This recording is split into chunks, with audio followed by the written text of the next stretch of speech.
Just try it once. Never. Luna made sure to keep away from Toothless as best she could without getting too far. After running around the cove for a bit, she began to do it less to get away from him, and more just to have fun. She also did her best to hold in her laughter, but it became difficult for her. Hiccup found himself having fun chasing her around and trying to get it on her. He tried many times to jump at her to land the saddle on her back, but she would either jump to the side or over him. At one point he had dropped the saddle and just began to chase her around.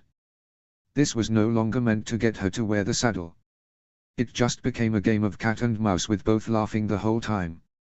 After a bit of time, Luna actually tripped on the dropped saddle and Hiccup took the opportunity to jump on top of her. Gotcha! Hiccup was on Luna's back with his arms around her neck and was panting heavily. Luna dropped to a laying position as she had the biggest smile on her face, as this was the most fun she had in a very long time. She turned her head to look at Toothless and gave a half-hearted glare. "You cheated." Hiccup smiled at her as he asked, "How did I cheat?" Luna gestured her head to the saddle that was on the ground. "You made me trip on that saddle." Hiccup laughed at this as he got off her. "Well, maybe next time you won't try to get away." He went to the saddle and picked it up before he leaned it against the wall of the cove. "We can try the saddle on some other time." Luna smiled as she stretched. "You will never get that on me." Hiccup laughed at this. "We'll see." He looked at Luna again as he got closer to her before he jumped on her back again, wrapping his arms around her neck again. "See? I caught you again."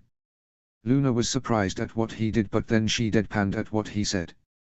She then thought of a good way to get back at him. "See, I can now catch you when I YAHHHH," he screamed out when Luna jumped into the air and began to fly around the cove. Luna smiled at the reaction that Toothless had when she flew. "I win." Hiccup was so panicked at the sudden action that he was unable to get a good grip on her. He began to slip off and soon was only a second away from falling. Luna noticed that he